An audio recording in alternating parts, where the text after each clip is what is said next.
Hey friends, and welcome to the Dance Principals United podcast. Beck, my lovely, lovely friend, how you doing today? I'm super amazing. Always excited to chat with you and do all the things. It's been an awesome week. Amazing. What's been going on? Tell me all the things about your week. I've hardly Well, chatted to you this week. It's been crazy. I know it's insane. Expo is crazy. I went to Aunt Juliet on the weekend and I'm going to claim it and say that I think it was the best musical I've ever been to in my whole life. Big call. I know. I absolutely loved it though. And the friends that I went with, we just knew all the music. So we were singing Oh, along in the audience and I just felt like it was such a fun, amazing show. absolutely. I love that. Like, yeah, it's the vibes, right? And sometimes it affects like who you go with, what kind of mood you're in when you go to a show. Like all of those things come into play, right? But oh my God, I loved it too. Yeah, so good. What's happening with you? Tell me all the things.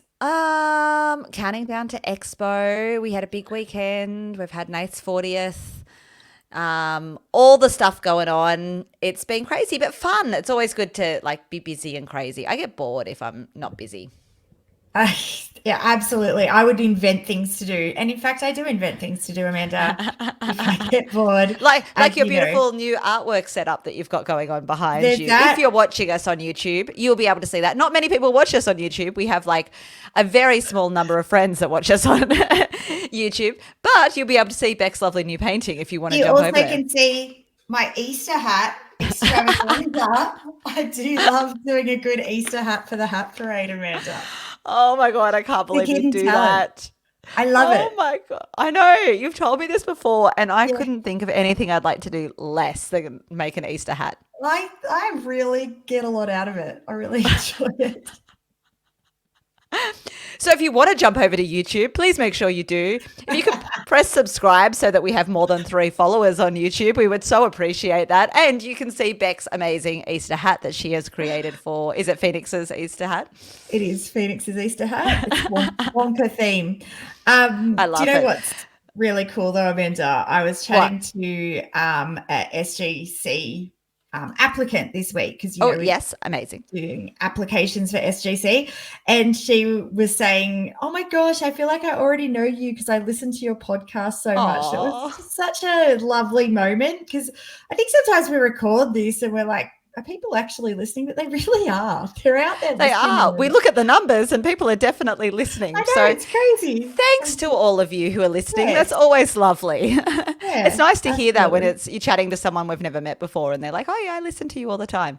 Yeah, it's really good. She's coming to Expo too, so that'd be awesome. Amazing, amazing. Well, we are here not to talk about Wonka themed Easter hats, although it is an incredible creation, but we are here to talk about solos. We had a really interesting conversation. We had our end of month Q&A chat with our Studio Growth Club members yesterday. And one of the questions that came up was about pricing for solos. And it just kind of started an interesting conversation about solos because love them, hate them. We all have real big opinions on solos, right? And it's just an interesting thing. So I would love to know, do you love doing solos? Do you hate them? Do you have tell me all the things about how you feel about solos, Beck. Love it. Always have done it at my studio. Did them Mm, when I was little of course. and absolutely love it. I love the one-on-one with kids. I love how much it improves them. I love that you can really like just get into their heads and really help encourage them in that space individually. And I think it makes such a difference to them. So I'm all about it. There are things I hate Mm, about it, obviously, absolutely. What do you hate? but well, I hate just being completely honest, as I am. I hate that we That's why we love teach you. kids stuff in solos that they will never ever learn on contract. Actually, I was talking to Kieran Kulik about this yesterday, Mm, and it's interesting though because on the flip side of that, it does teach them to work hard. Like BB's just started solos a couple of years ago and she is working so hard on her tricks and on all the mm, things. And so it does teach them a good work ethic. But I also know she's absolutely.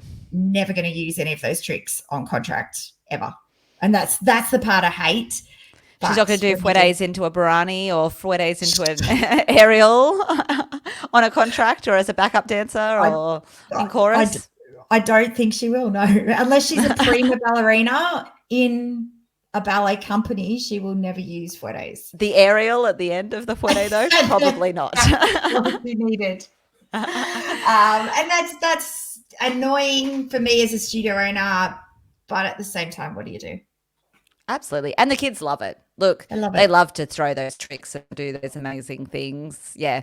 It's such a hard thing. Like I loved as a teacher teaching solos. Yep.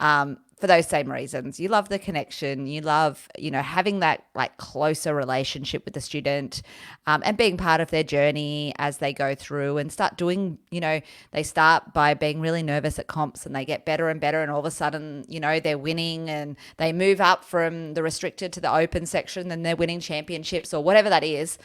Not that they're called championships anymore, but you know what I mean.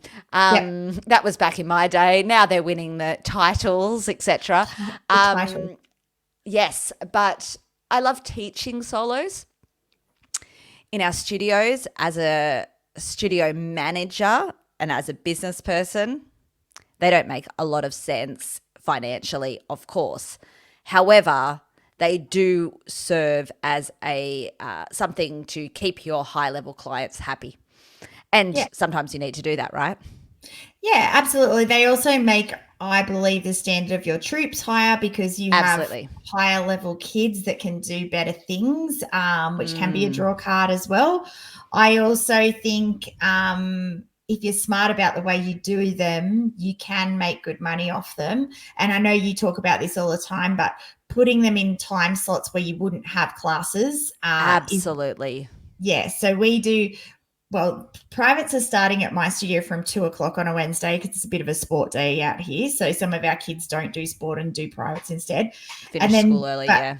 Every day we have all 4 studios with a 3 p.m. and a 3:30 p.m. private. And then pretty much from 7 p.m. when one of our studios starts to be free because all the little people have gone home, we have privates all the way through. So it's kind of using your studio space when classes aren't on that I think you can make money off it. The other thing we do is we'll have our circus and acro privates in the back of our big room. Because for an acro private, you just need a long mat run. That's it. And for a circus private, you just need a little square. So we'll have a class going on with privates in the background. I find that really interesting because that never occurred to me to do, I guess. But it's no different to like how they run gymnastics or something, right? Like everyone's just on an open floor and they're listening to their coach separately, and it works really well for gymnastics, which in reality, acro, circuit, it's not that different. If you don't need the music playing and you're just working on technique style skills. Yep. Even our technique privates would do the same thing, Amanda. So a turn private or a flexibility private, just do it in the back of our big room. I mean, we do have a big space, but still, no one's ever questioned it. No parents ever. I love that.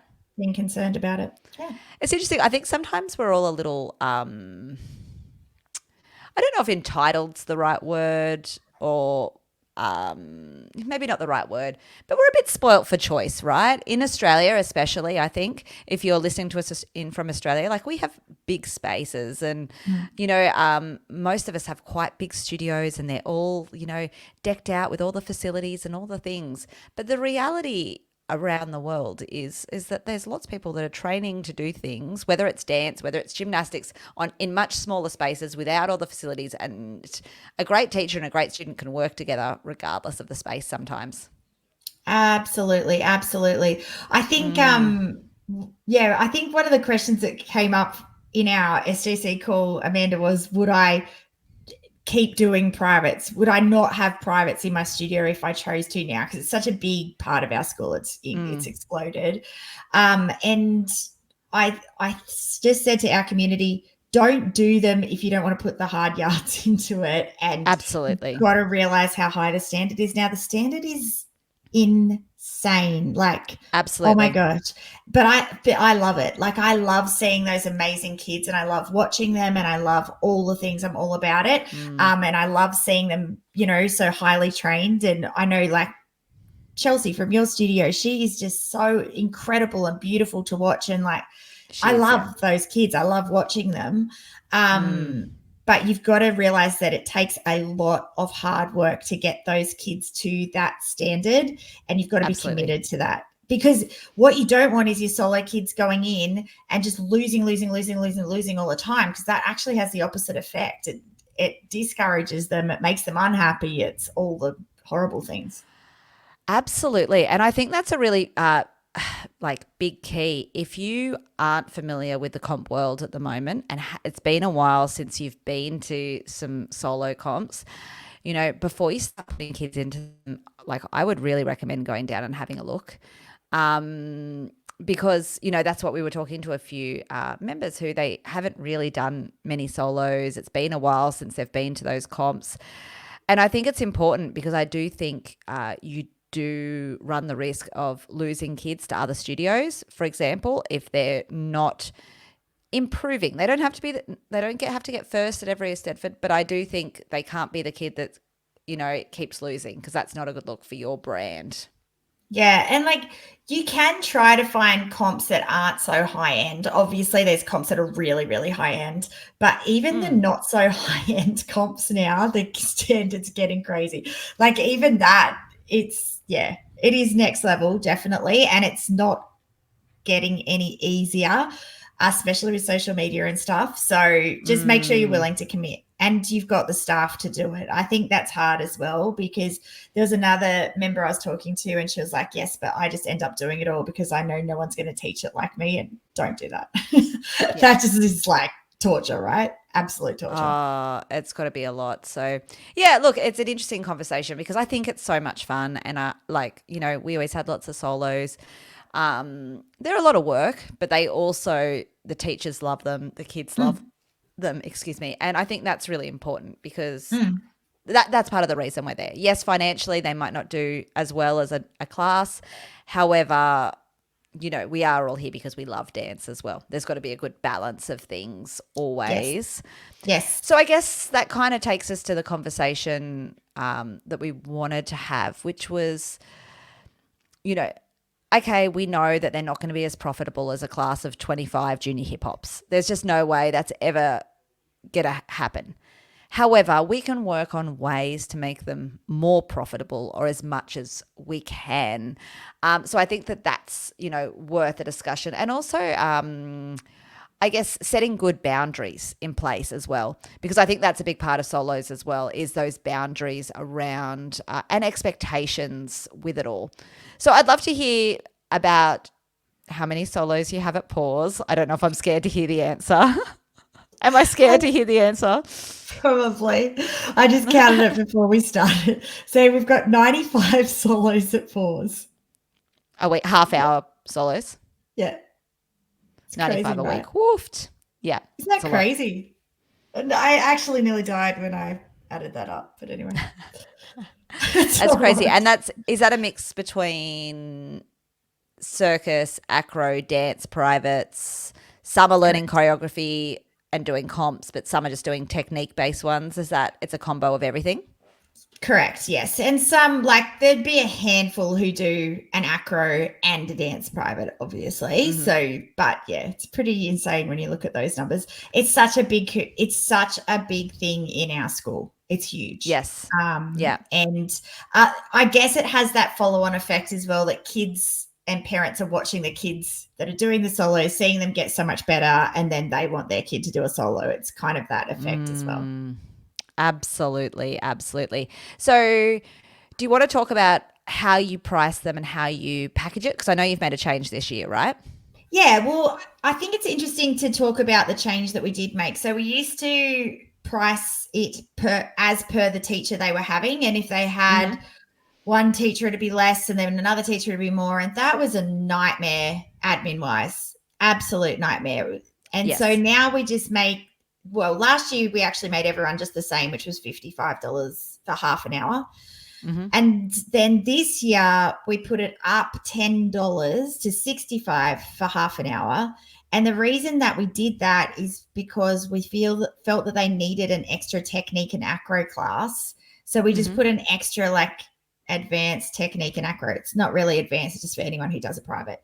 Yeah. And they all go in there together, but that class is massive, as you can imagine. I mean, we do have a really big room, but that class is huge. Crazy huge. So it's basically like an exclusive class for soloists that they work on acro and technique. It's just, is it 1 hour a week or is it 2 hours a week or what is it? So, we do 45-minute classes. So it's 45 minutes for our 8 and unders, and then 9 and over is an hour and a half. Okay. So you basically run those two sort of like lessons exclusive to them, and they're basically paying for that by the fact that you put the solo prices up is basically how they're paying for that. So it's $10 a week, basically they're paying for that class, which is awesome because it means that if you had like an unlimited package, let's say, for because you do have a ceiling on your classes, don't you? So otherwise you would just add an extra technique class and they not be charged for that. So it's a much smarter way to do it, right? That they're actually paying $10 additionally on that on the solo. I know you also wanted to try and decrease how many people were doing solo, so you wanted to put the price up because but just you wanted to make it harder for people to do it. I did. Yeah. I literally thought that would be the case, and it's the opposite. We still have a massive, massive wait list for privates. Like it's crazy. It's yeah. I honestly thought, and sometimes we ever think that, right? We're like, oh, I can't put the classes up $2 because people will pull out. But I think if you're really giving people something amazing, then they won't.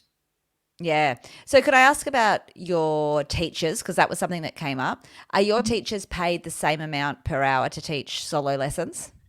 Yeah, interesting. They generally are, but I did have a new teacher come in last week and they said to me that they charge extra for solos. Now, they're an acro teacher, and to be completely honest, I needed that teacher desperately and said that's fine.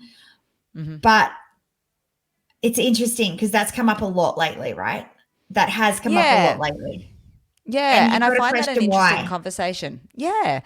I understand if they're a guest teacher coming in just to choreograph a routine for 2 hours. No problems, totally understand that. No issue. But if they're having a weekly private with these kids and they're, just adding on as you do with a normal class week to week onto their routine, I don't think that they should be paid any extra. It's the same. No. Yes, okay, their work might be a little bit more advanced and you might be teaching it a little bit more quickly than what you're teaching to an 8 and under jazz troupe because you've got to go slowly with the choreography for an 8 and under jazz troupe. However, you're adding on each week, you're doing prep before the class. I think it should be the same. Also, as studio owners, we're getting paid less for that class. So it doesn't make sense to then pay the teacher more. That doesn't make any sense. No. And look, like I said, I would not normally do it, except I was just like, I need this. And in fairness, this teacher is phenomenal, like so good. There's always exceptions to every rule, right? 100%. And it's 2 solos and it's an extra $10 a week or whatever. And I'm like, yeah, it wasn't a big deal. It's so not worth it. But I would, if you have the choice to question that, I feel like you really could question it. And I'm definitely going to question it as I get to know this staff member a bit better and see if I can, muck around with it a bit and sort of see where they're coming from. But it's an the reasoning behind it. Yes. The reasoning behind it is the interesting part and where they got that from. Yeah, okay. That's interesting. So I'd love to tell you about my ideas for packaging, which we kind of threw out yesterday in the SGC call. And because I think, as we talked about, you're kind of like packaging with a technique class, which I think totally works. I think if there's ways you can package things, I think I'm all about it. Like the better, the more ways you can package things. So a few things that we had, I'd tossed around to some other studio owners, a few ideas that I had at my studio. And to be honest, I never actually went through with any of these ideas because it was as towards the end. So these are just, no, I'm just spitballing ideas that other studio owners might enjoy. Is that same kind of idea of charging a little bit more for solos, but it including some group classes.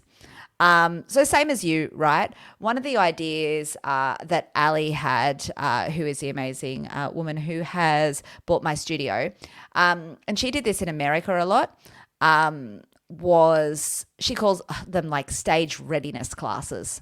Ooh.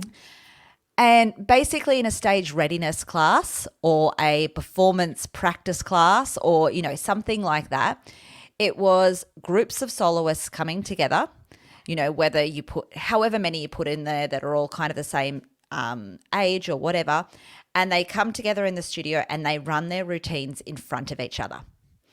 So, for example, especially if you're get a lot of guest choreographers or you do your solos like that in big chunks, they come in, they're there for the hour or whatever, and they each get to run their routines, 2 or 3 times. The teacher gives them a little bit of feedback. Then they sit down and have a drink whilst the next kid's getting up to run theirs. They get to practice performing in front of an audience, being their peers. They get to be inspired by each other. I was like, obviously there's a bit of sitting down in that class, but if it's a time slot that they're all there and they get to use the studio, it's not, because the reality is, right, like if they're running high level routines, they can't do it full out over and over and over again. Most kids cannot do that. There's downtime. Yeah, of course. I So love that. I like that idea. I thought that's an interesting idea as a way to bundle a class, right? And do they charge? Is it just like a one-off once a term or something like that? Or is it every No, she was talking about it as a weekly class.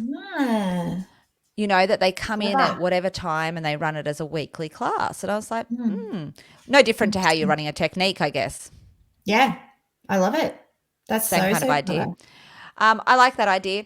The other thing that I have helped some studio owners implement is a choreography fee or a new routine fee.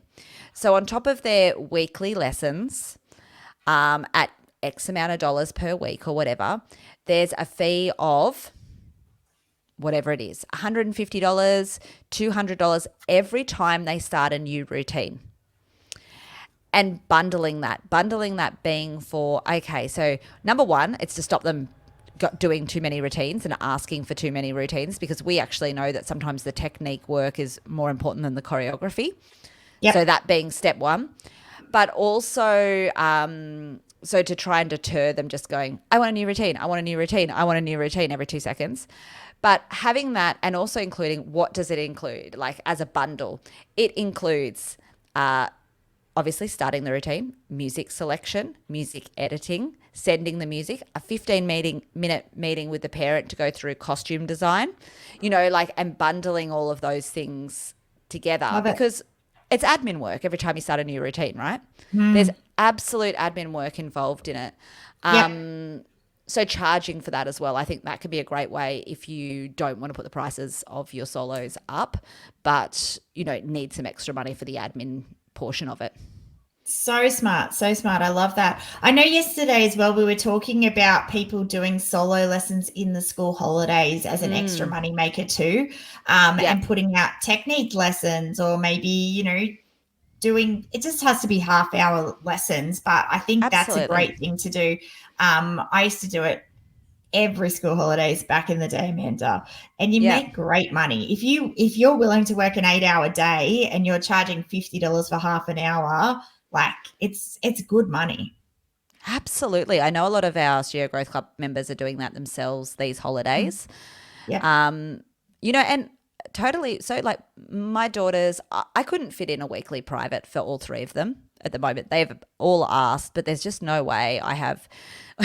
The other day, as you mentioned, you saw my timetable, and there's just no way I could add that in, especially when I know that'd be funny, weird times.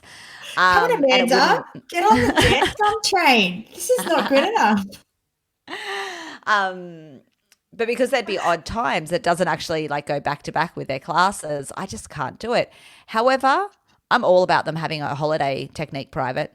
Yeah. And I'd be the first one to sign up to that, as are a lot of other mums, because number one, they're bored in the holidays.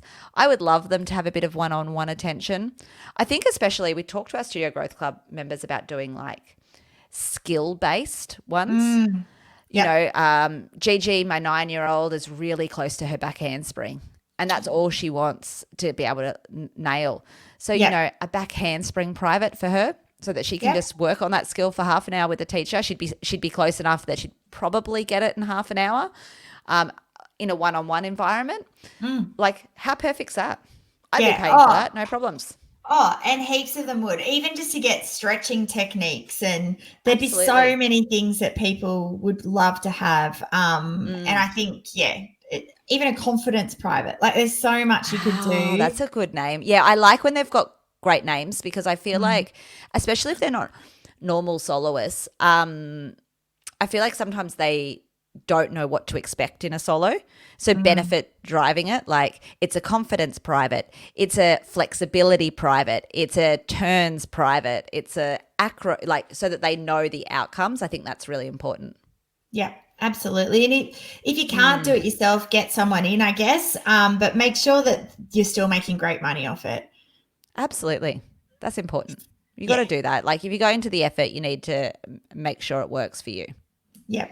Yep. I love all those ideas. So cool. So clever. Yeah, look, hopefully that's some ideas for solos for everybody. Let us know if this hit with you. Let us know if you have any other ideas. I'm always interested in how other people run their solo lessons because there's so many ways to do it.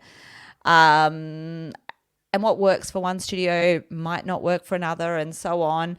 But I think it's always good to sit back and reflect on how you're currently doing it and what can you change to make it better. I think that's a really great idea. If you haven't looked at it recently, I would highly recommend stepping back and having a look at how you can improve it now, prepping for next year. Yep, absolutely. Well, hopefully we've inspired you guys today. It's always an interesting conversation. It was certainly interesting yesterday. And we hope you guys have the most amazing week. Don't forget Expo is coming up so soon. We're so excited. So if you haven't grabbed your tickets, they're nearly sold out, I think. But make sure you do grab them because it is going to be amazing. Can't wait to see you then.